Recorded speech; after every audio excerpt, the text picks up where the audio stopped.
For Heather and Tommy, it became a classic tale of forbidden love. The relationship became sort of a Romeo and Juliet meets Bonnie and Clyde, or Dumb and Dumber in my opinion. But for Sheila, it was every parent's nightmare. Sheila's emails to her friends paint a picture of a woman at her wit's end, unable to control her troubled daughter. Like this one from April 9th, 2014. Heather ran away again tonight. She will not answer the phone. She will not answer emails. And she told me that she would kill me and then kill herself. I feel so desperate. Heather wanted to get away from her mother, but she didn't want to run away or move out. She wanted her mother gone permanently, and she thought if she could do that, she could gain access to the $11 million estate. Then she and Tommy would be set financially, and they could finally be free to be together. And side note, Heather believed that the estate was worth $11 million, but it was actually worth more around $1.65 million.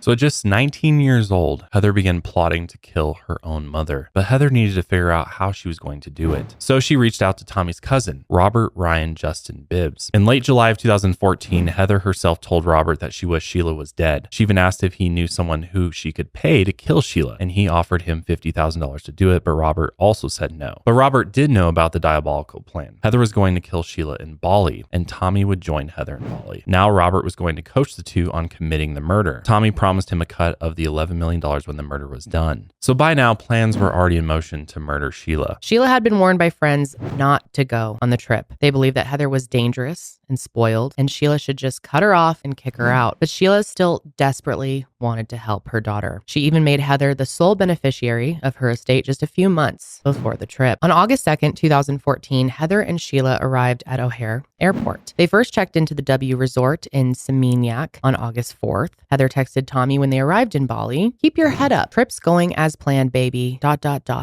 Faith." There are more texts where Heather and Tommy call themselves Bonnie and Clyde. Clearly, they thought they were way smarter than they were and that they would actually get away with this. On the 9th, they checked into the St. Regis Hotel in Nusa Dua, about 13 miles south of Denpasar, which is Bali's capital city. Earlier that day, Sheila wrote an email to a close friend. "I've been waiting for the car to pick us up at the W Resort to take us to the St. Regis Resort. Heather ran off a few hours ago and she cannot be located. Upon checkout, I discovered that she visited the clinic here and fraudulently signed my name and room number for prescription painkillers 4 days ago. She secured quite a supply, it seems. I am more frightened than ever. I will keep in touch." Later that day, Heather actually stole her mother's credit card and bought Tommy a $12,200 first-class ticket to Bali. Ooh.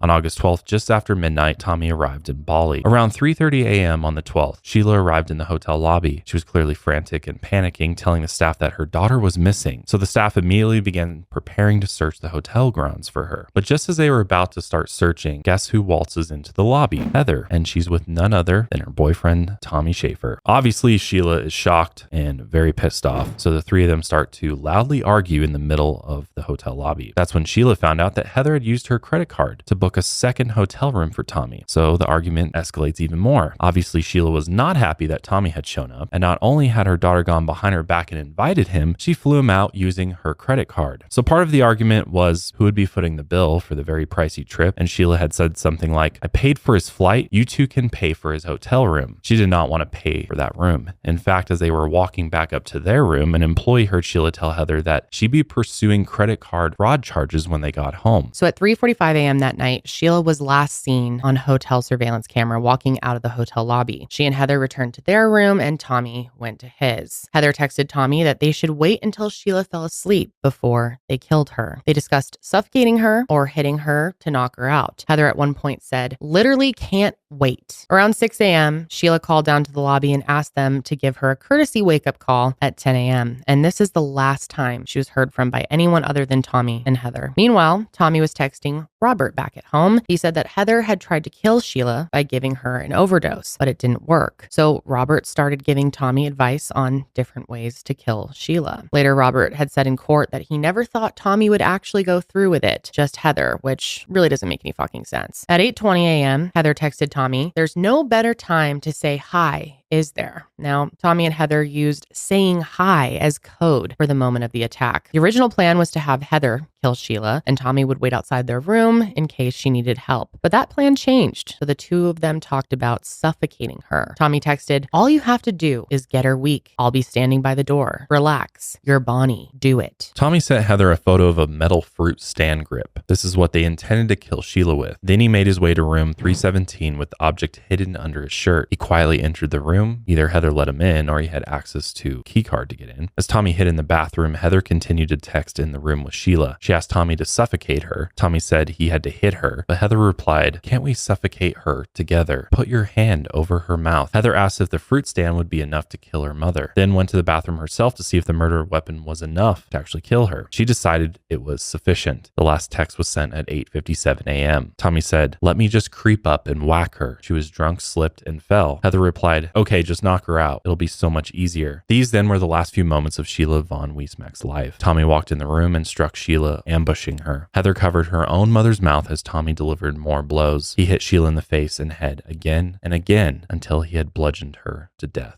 Now that Sheila was dead, they had to figure out what they were going to do with her body. According to Heather, Tommy wanted to leave Sheila's body in the room, but she didn't want to. So they decided to wrap Sheila's body in tape and stuff her into a suitcase. The way that they handled Sheila's body is just absolutely horrific. The suitcase was so small that they could barely fit her in there and close it. So Heather actually had to sit on top of the suitcase containing her own mother's murdered remains so Tommy could zip it up. Security footage showed Heather moving a suitcase between her and Tommy's room starting at 9:51 a.m. Then she went to the lobby and asked staff for duct tape and a luggage cart. At around 10:30 a.m., the front desk called up to 317. It was that wake-up call that Sheila had requested only hours earlier. Heather picked up the phone and declined coffee or tea. Then the cleanup began. Surveillance footage shows the two of them bringing linens and other items between the two rooms via the staircase. Then around noon, they made their way to the hotel lobby with the suitcases. Surveillance footage showed a silver suitcase wrapped in a bed sheet held together with duct tape. Tommy walked beside the luggage trolley through the lobby and out the doors. A staff member asked about the red stain on the tape, and Heather quickly told her it was makeup. He then loaded the sheet-covered suitcases into the trunk of a taxi. Staff offered to help them load the luggage, but Heather and Tommy, of course, told them not to. He told the taxi driver that he was going to check out of the hotel and come back. He and Heather approached the front desk and tried to do two things. First, they asked for the contents of the safe inside Sheila's room, which contained her jewelry and her and Heather's passports, and the staff told them no, of course. They also told the staff that Sheila would pay for the whole bill when she checked out that Thursday, so 2 days later at this point. And again, staff said they would not allow that. This is where Tommy and Heather started to freak shit. So they told the staff that they needed to go grab something from their room, and then they ran out the back exit, scaled a wall, and hailed another taxi. Obviously, the hotel staff and taxi driver were very suspicious, and when the couple didn't return, the driver went to inspect the suitcase, and there was blood smeared on the outside of it and leaking out of it. Oh my God. It's disgusting. He drove to the police station so they could inspect it. Balinese police opened the suitcase and found a very grisly sight. Sheila's half-naked body was stuffed inside. The suitcase itself was so small that it couldn't be fully closed. Sheila was stuffed in such a way that her legs were unnaturally bent behind her head. Her face was bloodied and black and blue. An autopsy in Indonesia found that Sheila had been hit repeatedly in her head and face with a blunt object. Sheila had defensive wounds, including a broken hand, meaning in those final moments she was fighting for her life. Her neck was broken as well, and Indonesian authorities concluded she died of asphyxiation. A second autopsy confirmed Sheila died of blunt force trauma to the head and face that caused asphyxiation. Police examined the room and found remnants of that fruit stand. Tommy's fingerprints were found on these remnants,